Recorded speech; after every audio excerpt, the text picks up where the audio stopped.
अमृतसर, महज 1 घंटे की उड़ान, सैकड़ों यात्रियों से भरा एयर इंडिया का विमान और फिर अचानक कॉकपिट में बजता अलार्म, रडार स्क्रीन पर बदलती लोकेशन और कुछ ही पलों में एक ऐसा संदेश जिसने पायलटों के होश उड़ा दिए, क्योंकि विमान वहां पहुंच चुका था जहां उसे होना ही नहीं चाहिए था, पाकिस्तान के एयर स्पेस में। लेकिन सवाल है, जब पाकिस्तान ने भारतीय विमानों के लिए अपना एयर स्पेस बंद कर रखा है, तो फिर एयर इंडिया की फ्लाइट AI 479 वहां तक पहुंची कैसे? क्या ये सिर्फ तकनीकी खराबी थी? क्या नेविगेशन सिस्टम ने धोखा दे दिया, या फिर उस रात आसमान में कुछ ऐसा हुआ जिसकी पूरी कहानी अभी सामने आना बाकी है? नमस्कार, मैं हूं सुनील राउत और आप देख रहे हैं वीके न्यूज। 22 जून 2026 रात के करीब 9:18 एयर इंडिया की फ्लाइट AI 479 दिल्ली एयरपोर्ट से अमृतसर के लिए उड़ान भरती है। सब कुछ सामान्य था, फ्लाइट समय पर थी, मौसम भी बड़ी समस्या नहीं था, यात्रियों को अंदाजा तक नहीं था कि अगले कुछ मिनटों में उनकी उड़ान एक अंतरराष्ट्रीय विवाद का विषय बनने वाली है। उड़ान अपने तय रास्ते पर आगे बढ़ रही थी, लेकिन तभी बताया जा रहा है कि विमान के नेविगेशन सिस्टम में तकनीकी समस्या है, और यही से शुरू हुआ घटनाओं का वो सिलसिला जिसने सबको चौंका दिया। विमान धीरे धीरे अपने निर्धारित मार्ग से हटने लगा। पायलटों को इसकी जानकारी कब मिली, कैसे मिली, ये जांच का विषय है।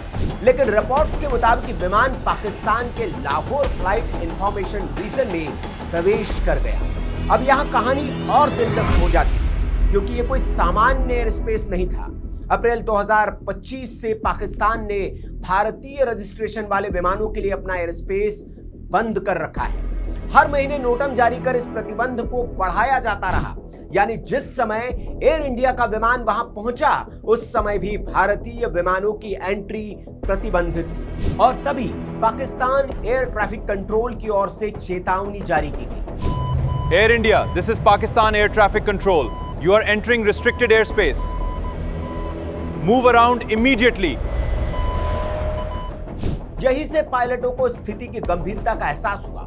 जरा सोचिए, अगर ये चेतावनी न आती, अगर विमान कुछ और दूरी तक आगे बढ़ जाता, तो क्या होता? क्या उसे इंटरसेप्ट किया जा सकता था? क्या मामला दोनों देशों के बीच नया विवाद बन सकता था? खुशकिस्मती से ऐसा कुछ नहीं हुआ, लेकिन कहानी यही खत्म नहीं होती। सूत्रों के मुताबिक विमान पाकिस्तान सीमा के भीतर बहुत अधिक नहीं गया था। करीब 1.5 मील के आसपास प्रवेश की बात कही जा रही है। चेतावनी मिलते ही विमान ने यू-टर्न लिया और भारतीय एयर स्पेस में वापस आ गया। लेकिन अब नई समस्या थी, अमृतसर एयरपोर्ट। जब तक विमान वापस लौटा, अमृतसर एयरपोर्ट पर ट्रैफिक बढ़ चुका था। रनवे तत्काल उपलब्ध नहीं था। विमान कुछ देर अमृतसर के आसमान में चक्कर लगाता रहा। यात्री इंतजार करते रहे। पायलट लगातार एयर ट्रैफिक कंट्रोल से संपर्क में थे, लेकिन लैंडिंग क्लियरेंस नहीं मिल पाई। और फिर लिया गया एक और बड़ा फैसला, विमान को वापस दिल्ली भेजने का। दिल्लियों में सुरक्षित लैंडिंग, यात्रियों का इंतजार, तकनीकी जांच, और फिर करीब 2 घंटे के बाद वही विमान दोबारा अमृतसर के लिए रवाना हुआ। आखिरकार रात करीब 2:20 पर फ्लाइट अमृतसर एयरपोर्ट पर सुरक्षित उतर पाई। यात्रियों को करीब 4 घंटे की देरी झेलनी पड़ी, लेकिन राहत की बात यह रही कि पूरी घटना के दौरान किसी भी यात्री को कोई शारीरिक नुकसान नहीं हुआ। अब सबसे बड़ा सवाल, विमान आखिर रास्ता भटका क्यों? क्या यह सिर्फ नेविगेशन सिस्टम की तकनीकी खराबी थी? क्या कोई उपकरण सही जानकारी नहीं दे रहा था, या फिर कोई और कारण था? इन सवालों का जवाब अब जांच के बाद ही सामने आएगा।